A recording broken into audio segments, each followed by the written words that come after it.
Hello everyone, welcome back to Teen Meets. I'm Katin Ong, and today I'm very honored to be here with our guest speaker today, Pat Farmer. It's amazing to have you here. Pat Farmer is an accomplished ultramarathon runner, ex-member of parliament, consultant, as well as a keynote speaker. Hi Pat, welcome to Teen Meets.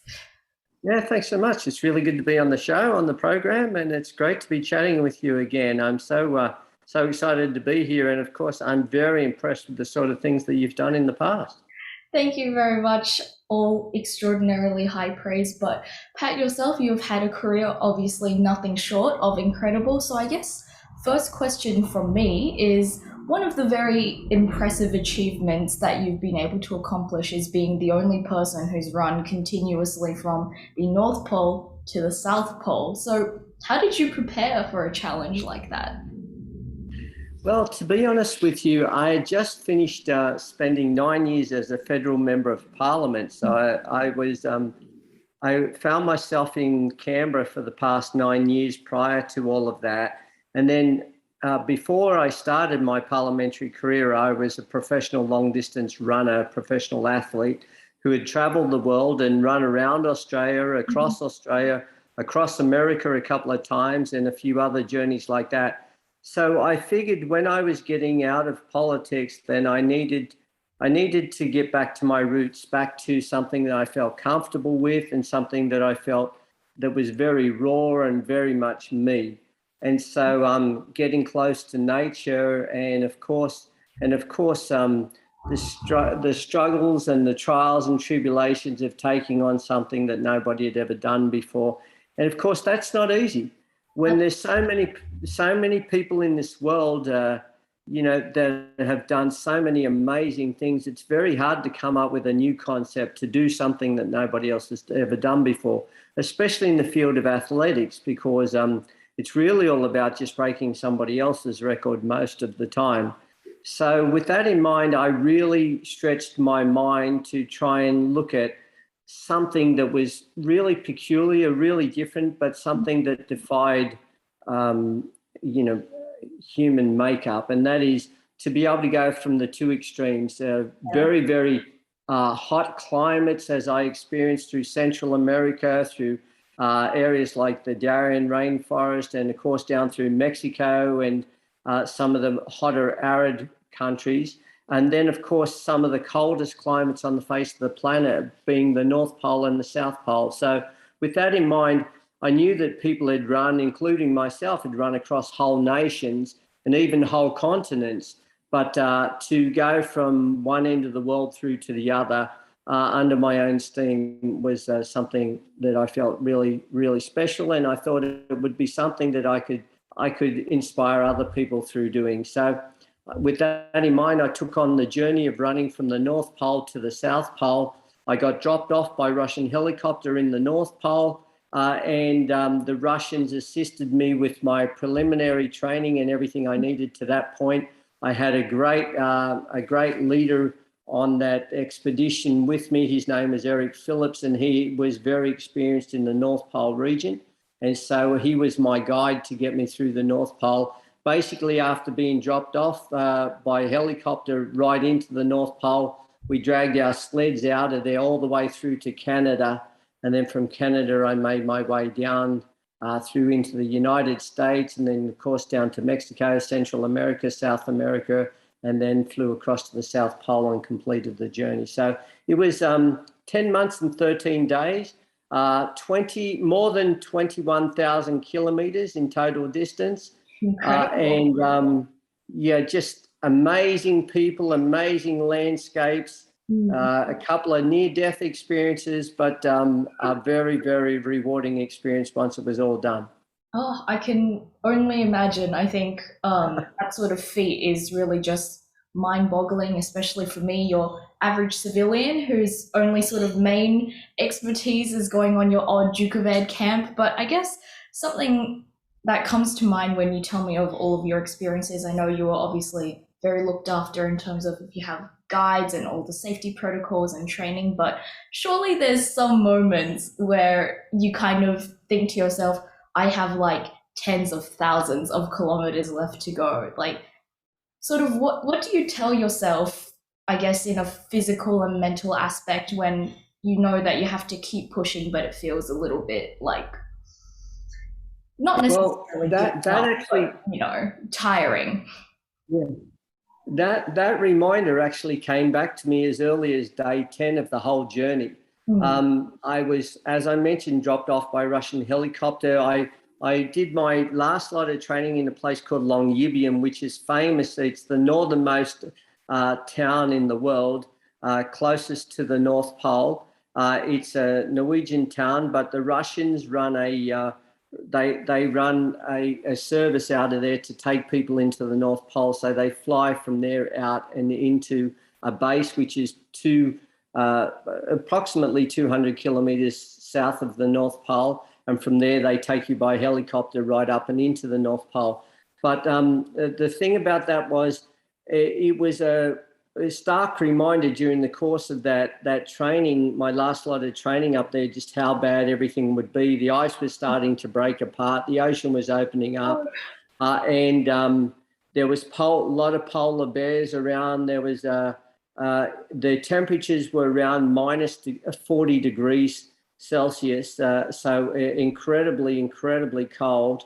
And of course, that place up there is famous for the seed bank of the world. So it's one of the considered one of the most stable places on Earth. And so they have a salt mine there where they keep all the seeds of every plant throughout the planet in case there's ever a nuclear catastrophe or a world catastrophe and we have to start again from scratch.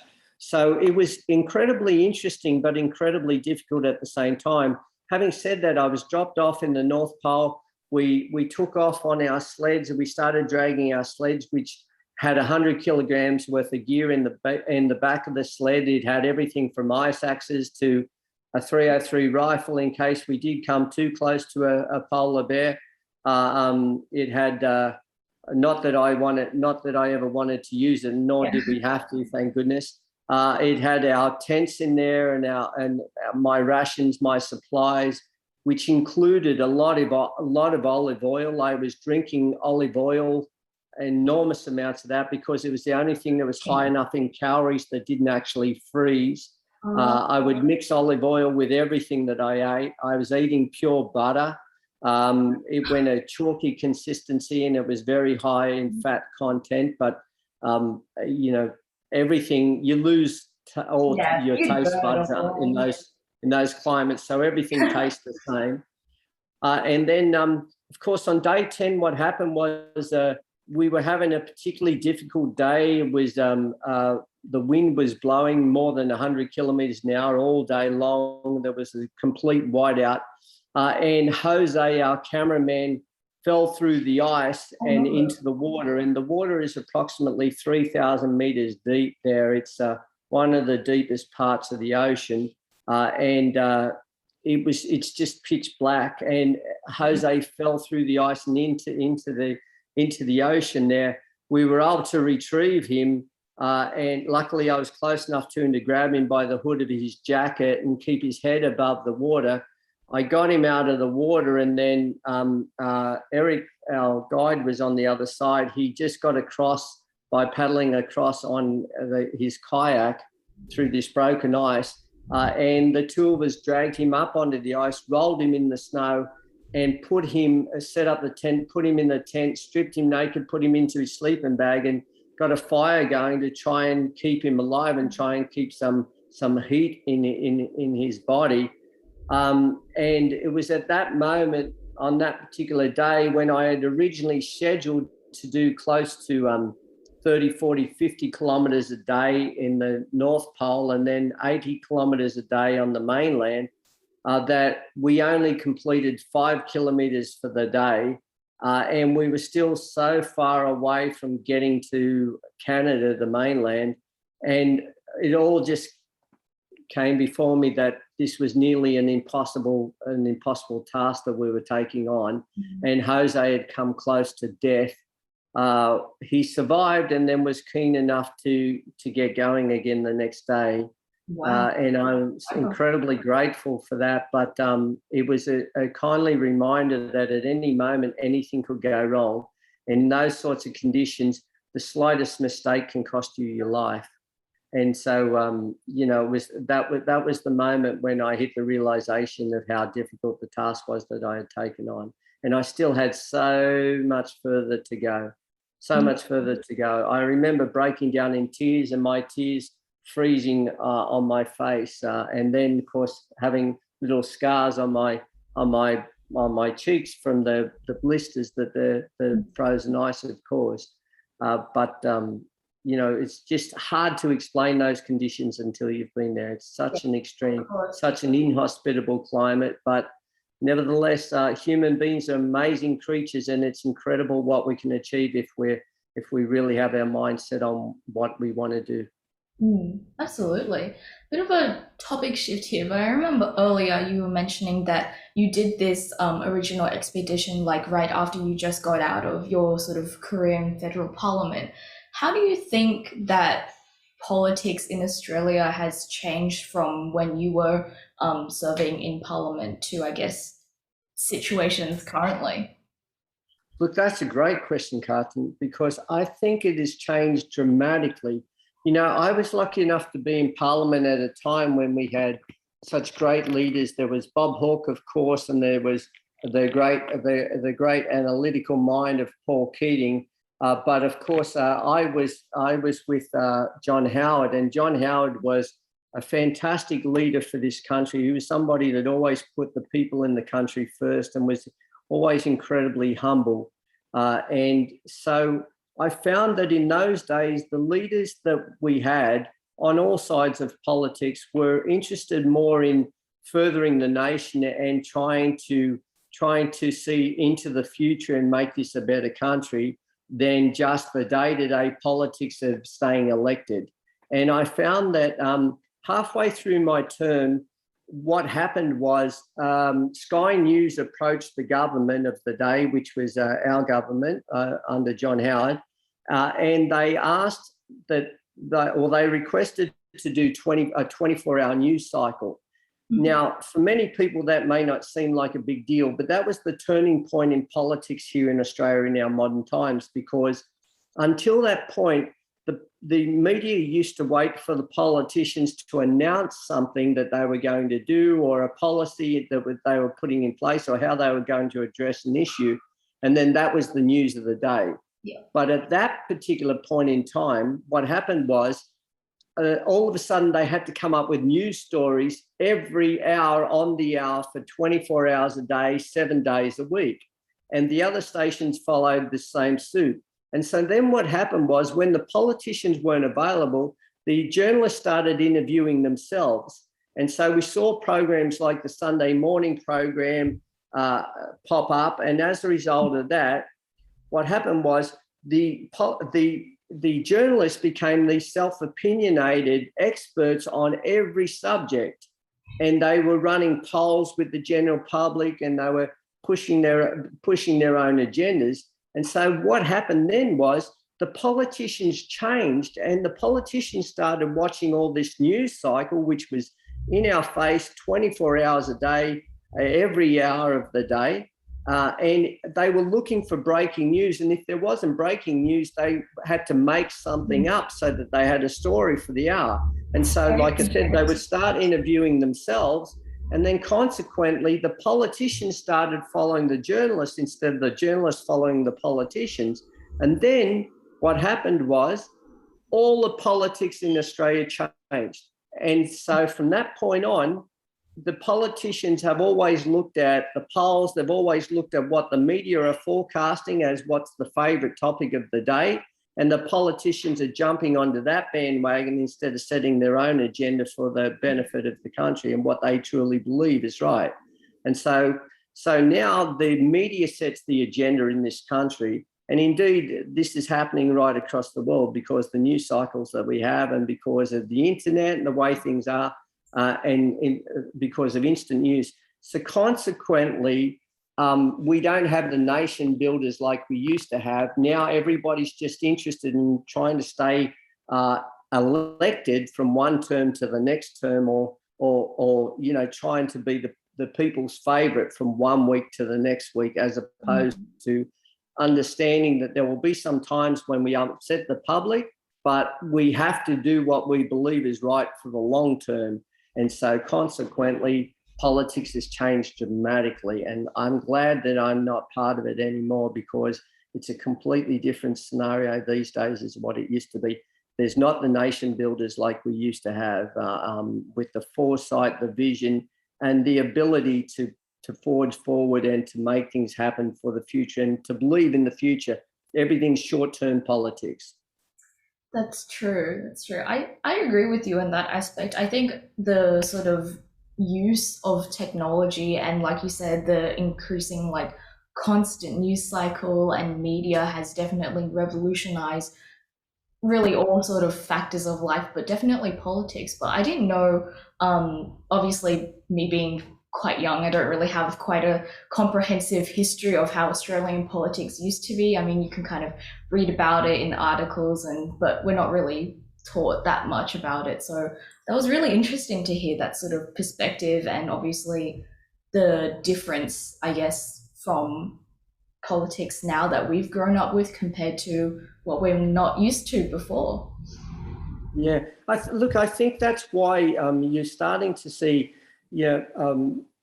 places like China are so powerful in the world, because their leaders make decisions which they believe is what the country needs, and they forge forward with that. They push forward with those decisions, and the short-term pain that people get from some of those decisions are disregarded.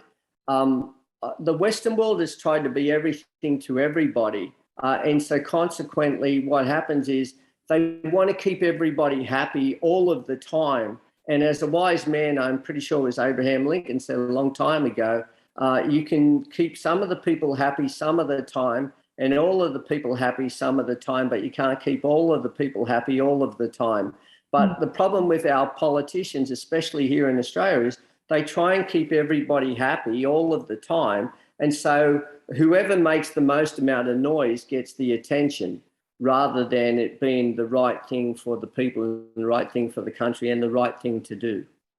Yeah, definitely. I think also something that's interesting that I've started noticing, because I'm not super like involved. I don't know the whole intricacies of like current Australian politics, but I do know, and this is not just me, but I guess a lot of my people my age as well. We've started noticing that politics, not just here but everywhere, has just become like increasingly polarized. Like you're like a left or a right wing. There's no sort of middle ground that's really occurring. I think you especially see this in America. You're like a Democrat or a Republican. There's no sort of other choice, or even if you are sort of in the middle or undecided, you're still managed to try and be pushed either way through what you said, like who makes Yeah. the headlines the most and who has the most things to say that will try and appeal to the most amount of people, and whether or not, you know, they're trying to be sincere and sort of make change. Obviously you don't know until come election time, I guess. So it's hard. Well, that is the big problem, and it's it really comes down to, instead of the person being who they are and what they truly believe in, and then the people following them according to that. See, in the old days, we had leaders, that had come from working class backgrounds, so they knew about the struggle of the worker in the working class side of things, and so they had bubbled their way to the top, and then made it to the top, and so they always had this affinity with how difficult it was for the basic wage, workers' rights, etc., things like that. Whereas these days, it's very much about your popularity contest, and it's about how many likes you can get, how many people you can get to jump on your side. It's basically like trying to be the school captain at school and just winning a popularity contest from everybody by promising them something that you can give to them, rather than them feeling good about your leadership, because you're actually going to do something good that's going to benefit all of humanity, or it's going to benefit all of the school, or, and so I really, I was like a square peg in a round hole as far as politics was concerned. I've always seen myself as a humanitarian. So to me, it doesn't matter how rich or how poor somebody is. Everybody is a human being, and everybody deserves dignity. They deserve dignity. They deserve the right to live, and they deserve to be heard. And that means all opinions. One of the problems that we have with the internet these days, especially sites, things like Facebook and Twitter and a number of sites like that, is if somebody says something or makes a statement that somebody else disagrees with, all of a sudden they're bombarded with all this hate mail. And it shouldn't be like that. I mean, everybody should have an open mind and consider opinions, and be more tactical about their responses, because you never know what background people are coming from to make the decisions that they have made. I mean, somebody who's been a refugee sees things differently for other people that are going through a refugee crisis that somebody who's never experienced that would ever feel. And so they've got a justified opinion because of the life they've lived. And this is why I encourage Australians to get out there and see different parts of the world, to meet different people, understand different cultures, and learn more about different cultures before they make decisions on other countries and other people and other regimes, because it's most important to understand where people are coming from. Most people that make bad decisions have come from a difficult upbringing, or things that have made them set in their ways. And so it's about enlightening people through showing them a better alternative.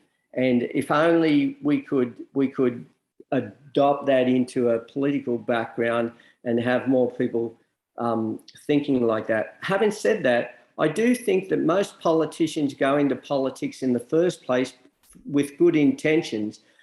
But what happens with a lot of politicians is, after they've been there for a while, they start to believe the position that they have. They're getting called sir and madam. People are opening doors for them, and they're giving them false respect. And by that I mean they give them the respect that the position holds because they want something from that politician in return. And so the politicians start to believe all of this, and then they lose their identity, and they feel that they are nothing without the title of being a politician or being a leader. And so they don't understand that the poorest of persons in the most minute position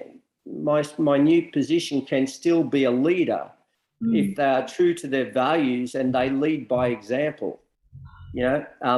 And so consequently, they will do anything to hang on to the position that they've got. So they start to compromise their values, and they've gone from being this person that got elected because they actually stood for something that they believed in, and other people believed in that too, through to being somebody that will flip-flop any way that they possibly can in order to stay in politics and stay in that position, because that's their new identity and they don't know who else they could possibly be.